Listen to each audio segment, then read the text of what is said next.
Hola, buenos días. ¿Cómo estamos? Nos vemos nuevamente en este bonito espacio, Derecho entre Amigos, en donde, como ustedes saben, vamos a tratar siempre temas de relevancia, temas de importancia para la sociedad, para la gente, para los amigos. Hoy nos encontramos Eliacín Salgado y su servidor Salvador Bravo para platicar de un tema de mucha importancia, las reformas en materia fiscal. ¿Cómo estás, Eliacín? Buenos días. Mi querido Salvador, muy buenos días.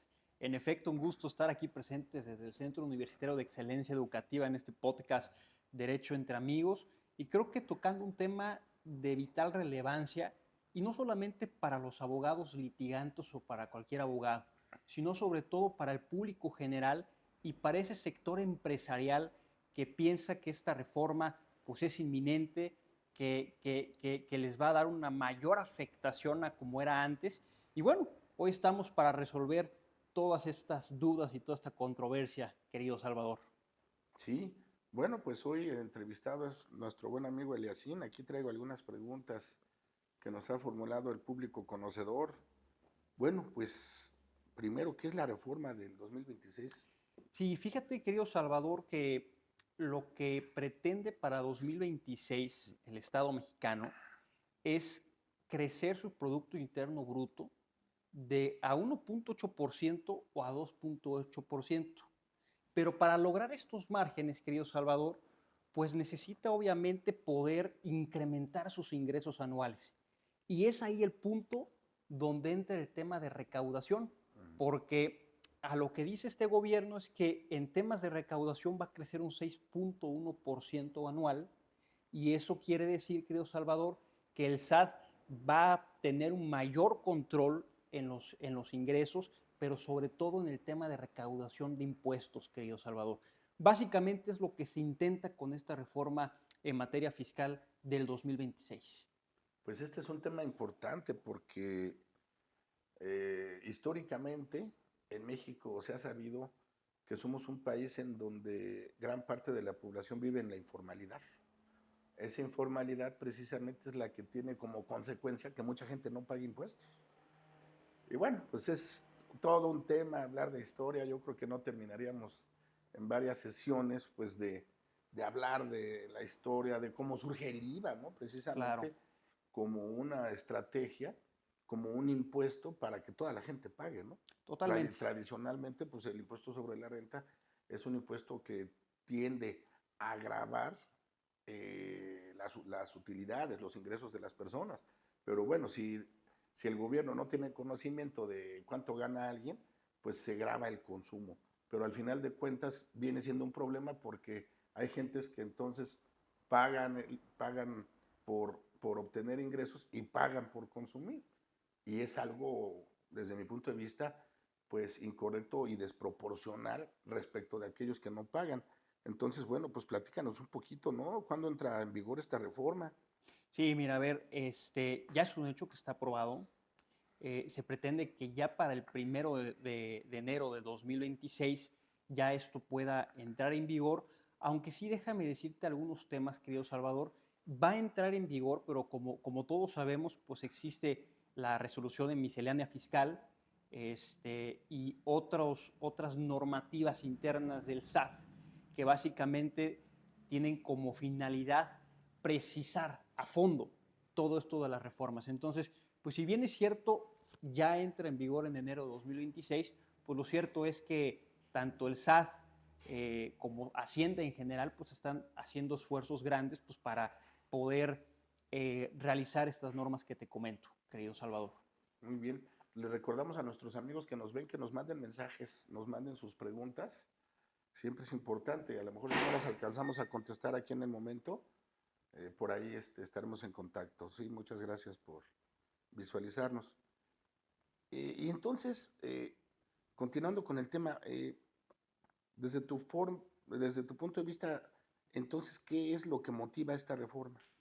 Sí, a ver, lo que motiva es el tema de recaudación de impuestos, eso es lo principal. Como tú decías en un principio, querido Salvador, pues generalmente el SAT tiene la idea de que hay mucha gente que no paga el impuesto o lo paga pero de manera incorrecta. ¿no? No obstante, pues bueno, desde antes de 2025 incluso, pues el SAT ha hecho un esfuerzo grande para poder fortalecer sus mecanismos internos de control, pues de tal manera que ellos puedan saber quién sí paga impuestos, quién evade impuestos, pero ¿qué crees? Creo que esta reforma de 2026 va más direccionada a los EFOS o EDOS. ¿Qué es esto, querido Salvador? EFOS pues, son las empresas que facturan operaciones simuladas, es decir, aquellas personas físicas o morales que realizan facturas, pero ¿qué crees? No son reales. Y aquí quiero decir que no son reales, pues de que realmente no hay materialidad, no existe lo que aparece ahí como concepto. Pues no sea, te pongo un ejemplo, ¿no? Pues una factura que dice que se pagó por 100 servicios, ¿no? Pero que en la realidad esos 100 servicios ni siquiera existen. No hay documentación, no hay nada. Y también va para los EDOS, querido Salvador, que es básicamente aquellas empresas que deducen operaciones simuladas, que es decir, los que reciben esas facturas y las intentan deducir al fisco, ¿no? Creo que ahí va más preciso y un poco más duro esta reforma de 2026. Tan duro va, querido Salvador, que ¿qué crees? Ya cuando el SAT advierta que una persona física o moral está realizando facturas falsas, pues bueno, oficiosamente se le da vista al Ministerio Público para que a la par pueda investigar, pero ya en la vía penal, Ya es delito. todo este tema. Ya es delito que incluso ahí dice de 6 a 9 años de prisión, aparte de que existe esta medida cautelar de prisión preventiva oficiosa, querido Sí, Salvador. de por sí las cuestiones fiscales Claro. siempre habían tenido alguna repercusión penal, hoy en día se endurece un poco más. Y para aclararle a nuestros amigos, EFO es operaciones fiscales no, por facturas. ¿Cómo? Es que Empresas, las siglas tienen un empresas, significado que nos claro, aclara nuestro EFOS, amigo. empresas que facturan operaciones simuladas. Ok, ¿Sí? facturación. Facturación de operaciones simuladas, Facturación. operación inexistente, que no Ok, existe, ¿no? exacto. EDOS, pues son empresas que deducen Deduce. operaciones simuladas, ¿no? Un ejemplo, pues una persona en general dice, oye, pues quiero comprar esta factura, pues con la finalidad de poder deducir el ISR, ¿no? Entonces, O acreditar el IVA. para que tengamos claro, Claro, una es la empresa que factura y la otra es la empresa que se beneficia de totalmente. esa Y factura, ¿no? fíjate que Los que deducen. sobre este punto sí me gustaría puntualizar, mi querido Salvador, porque, a ver, tenemos obviamente que se endurece el tema penal, pero vamos a hablar también del tema fiscal que yo considero que es incluso importantísimo que lo sepa el público en general. ¿Por qué? Porque ya con este tema, el SAT y el gobierno lo que busca es, mira, tengo a estas tres personas físicas o morales que veo que están emitiendo facturas falsas. Entonces, ¿qué crees? Llega el SAT con una orden para poder investigar todo este tema, pero aquí está la peculiaridad. ¿Por qué? Porque en el momento en que se notifica la orden de visita, desde ese momento se suspende de manera temporal Las operaciones. los sellos digitales, que es básicamente lo que le permite a la empresa facturar. ¿Qué quiere decir esto, Salvador?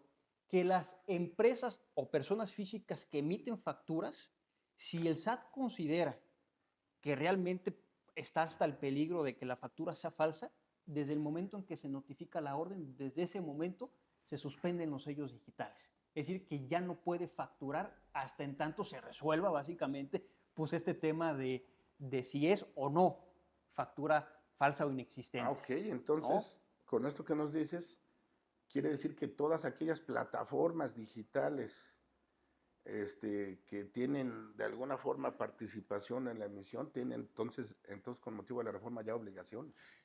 No, claro, sí, claro, claro. Pero en este tema es en el tema de las personas físicas o morales que posiblemente emiten facturas falsas, ¿no? Ujú. Ese es el tema del procedimiento con ellos, que sí hay que tener mucho ojo ahí. Pero ¿qué crees? También va para las CEDOS, para las personas que reciben esas facturas, porque dice esta reforma, y ya lo dice, ¿no? Lo contempla el Código Fiscal de la Federación, que estas personas van a tener 30 días para hacer la corrección de su situación fiscal y en dado caso de que hayan recibido una factura falsa. ¿Qué pasa, querido Salvador, si dentro de estos 30 días la persona que recibió esa factura falsa no corrige su situación fiscal? ¿Qué crees? También hay restricción de sellos digitales e incluso puede haber problemas con el RFC porque se le puede quitar.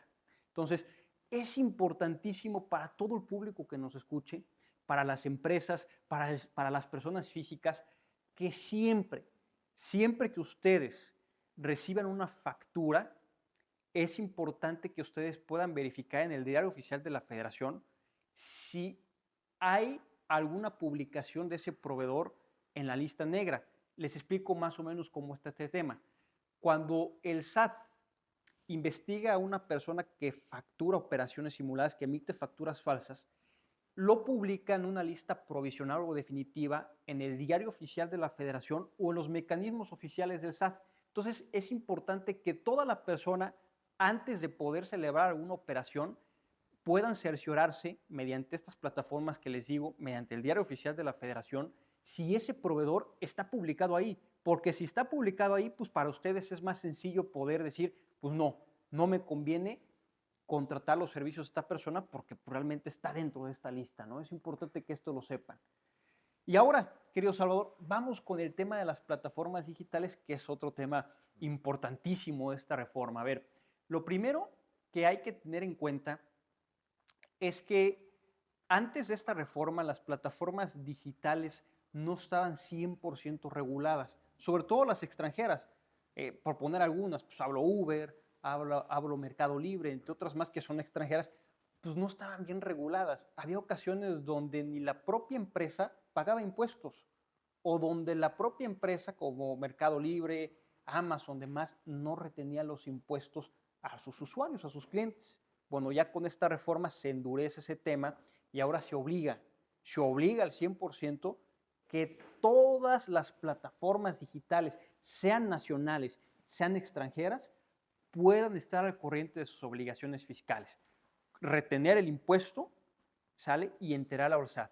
Pero también para todos aquellos usuarios, querido Salvador, que a través de esta plataforma venden productos, pues ¿qué crees? Para ellos también es obligatorio cumplir su obligación fiscal, ¿no?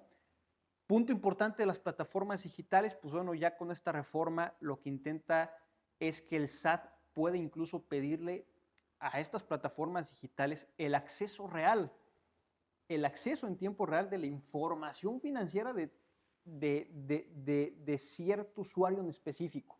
Pues esto pues con la finalidad de que pueda haber una mayor regulación y pueda detectarse quién o no está cumpliendo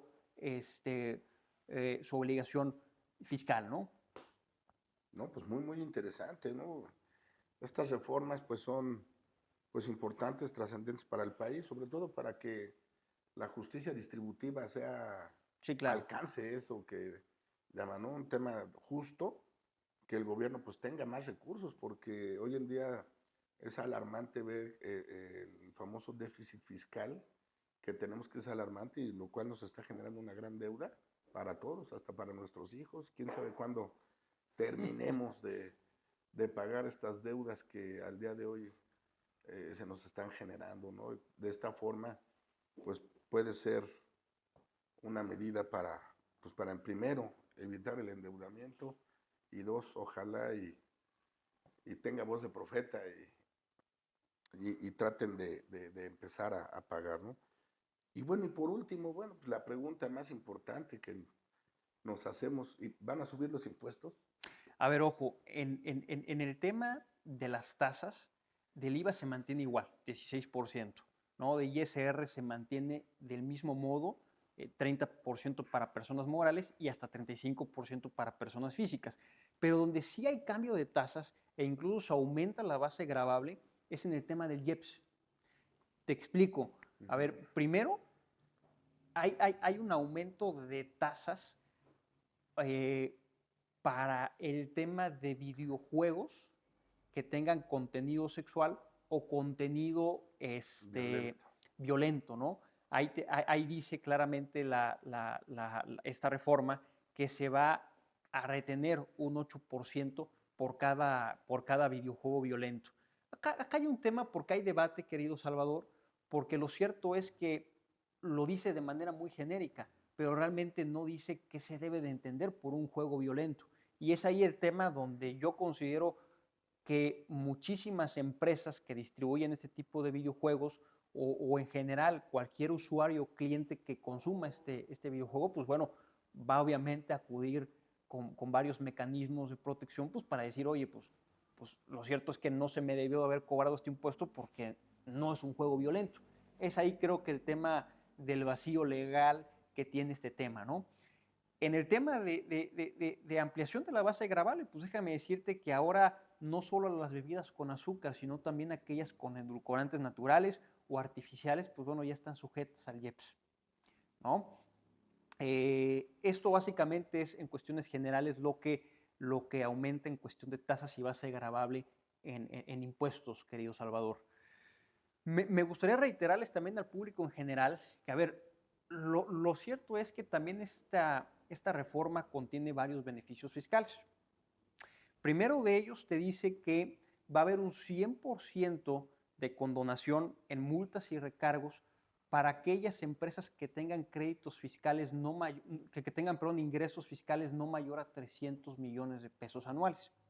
Para ellos, pues van a tener se les va a exentar el 100% de esos recargos y multas. No sé, a lo mejor una empresa tiene un crédito fiscal y tiene un ingreso anual no mayor a 300 millones de pesos, pues bueno, ya hay 100% de descuento en tasas y multas, no se les va a cobrar, ¿no? Pues qué bueno. Pero también para empresas que tienen su capital en el extranjero invertido, pues bueno, hay una repatriación de esos capitales y únicamente se les va a cobrar un impuesto del 14% si regresan, si repatrian esos capitales a México y lo invierten aquí en México durante 3 años, ¿no? Esos son los beneficios fiscales que tienen, mi querido Salvador. Ya para concluir, si tú me lo permites, me gustaría pues, dar algunos consejos. Mi conclusión, a ver, esta reforma yo creo que es de prevención. Prevención para la empresa que retiene, pero también para la empresa que consume. Es necesario para todos los que nos escuchen que ustedes vayan de la mano con un abogado fiscalista, con un contador. ¿Por qué? Porque lo cierto es que cuando llega alguna auditoría por parte del SAT, usted, sea empresa, sea persona física, debe de tener sus registros contables al 100%. O sea, me refiero que si el día de ayer una persona contrató los servicios a una empresa, no sé, se le vendió varias toneladas de producto y ello trajo como consecuencia que pagara 100 millones de pesos, pues es importante que esa persona pueda tener un control en sus registros contables, facturas, contratos de prestación de servicios, ¿sí? Sus registros internos, como por ejemplo pólizas de egresos, pólizas de ingresos, en fin, muchísimos registros contables para que el día de mañana si llega el SAT y te hace una auditoría digas, perdóname, yo estoy al 100% con mi registro contable y no me puedes emitir ningún crédito fiscal. Esa es mi recomendación, querido Salvador, para la gente que desde luego nos escucha. Muy interesante y bueno, pues tenemos nuestras redes sociales para que hagan contacto con nosotros. Ahí están los canales de comunicación abiertos. Muchas gracias por acompañarnos en este breve espacio entre amigos. Claro, claro, querido Salvador, creo que un tema grande y que sin duda da para una segunda sesión, para checar así los temas a fondo, querido Salvador, pero bueno, estas son las cuestiones generales que debe de saber todas las personas.